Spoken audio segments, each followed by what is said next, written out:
प्यारे बच्चों, कैसे हैं आप सभी।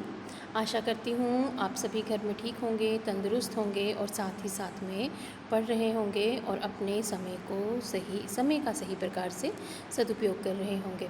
तो बच्चों, हम पढ़ रहे थे पाठ 10 बातचीत की कला अभ्यास सागर में, और ये था संधि विषय। संधि में बच्चों पहले भी मैंने बताया, दो शब्दों का मेल नहीं बोलेंगे आप कहेंगे जब भी दो ध्वनियों का, दो स्वरों का, दो व्यंजनों का मेल हो तो उसे हम संधि कहते हैं। और संधि में भी बच्चों हम सामान्यतः पढ़ रहे थे स्वर संधि। तो स्वर बच्चों आपको पता ही है, अ से अंग तक स्वर हैं।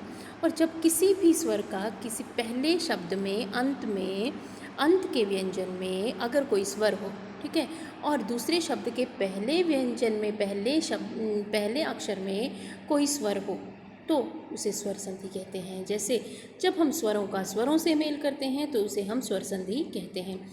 तो बच्चों यहाँ पर हम देखेंगे, इसके बाद यहाँ पर हम देखेंगे कि हम इसमें पढ़ रहे थे प्रश्न 7, और प्रश्न 7 के अंतर्गत था बच्चों ये वाला हमने नियम करना था। अब इस नियम के अंतर्गत आप देखेंगे, यदि अ में ई जुड़े, यदि अ में ई जुड़े या आ में ई जुड़े तो ये बनता क्या है, य, हलंत वाला आधा य। आगे देखो बच्चों, अगर ऊ में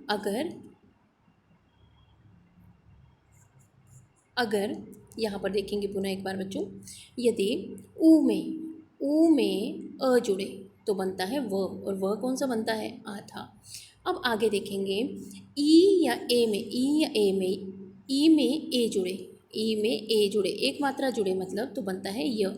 ऊ में ए जुड़े तो बनता है व। जैसे कि आपने यहाँ पर देखा बच्चों, यहाँ पर आपने देखा कि ऊ में अ जुड़े तो बनता है व, और ऊ में यदि ए जुड़े तब भी क्या बनता है, व।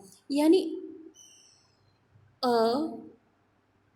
ऊ अ और ए में क्या जुड़े, अ और ए में क्या जुड़े, ऊ जुड़े तो क्या बन जाएगा बच्चों, ये व बन जाएगा। ठीक है। अब इसी के संबंध में हम बच्चों आगे है, इसी के साथ री में अगर आ जुड़े तो बनता है र, आ जुड़े तो बनता है आधा र, यानी रेफ बन जाता है आपका। जो आप ऊपर लगाते हैं, यूँ लगाते हैं रेफ, तो वो उसमें परिवर्तित हो जाता है।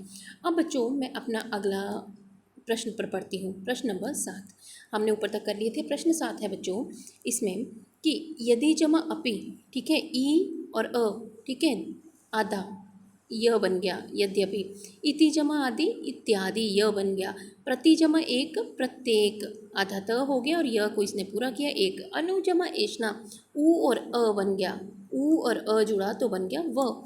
और इसी तरह धनु जमा एष्णा धनवेशना। अब देखो अन्न जमा एष्णा, ये पीछे से इस वाले यहाँ से आ रहा है, अन्न जमा एष्णा, कई बार पेपर में ऐसे भी आता है तो अनैष्णा।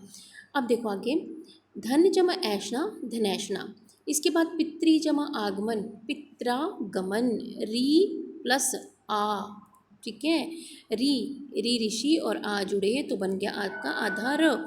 अब आधा र, त्र कैसे बना, त है और त में देखो, त में र आधा जुड़ा प्लस आ तो क्या बनेगा, त और र वैसे ही आपको पता है त्र बनता है, संयुक्त व्यंजन है, तो ये पित्रागमन। इसके साथ बच्चों अगला पृष्ठ है, इसके साथ ही नीचे देखिए शब्दों में संधि अथवा अब दोहराने की बात आ गई है, तो दोहराने में आपने करना है पुस्तक जमा आलय पुस्तकालय, उप जमा अध्यक्ष उपाध्यक्ष। थोड़ा सा काम बच्चों आपको अगले वीडियो में भेजती हूँ, आप अगले वीडियो को भी ध्यानपूर्वक देखें।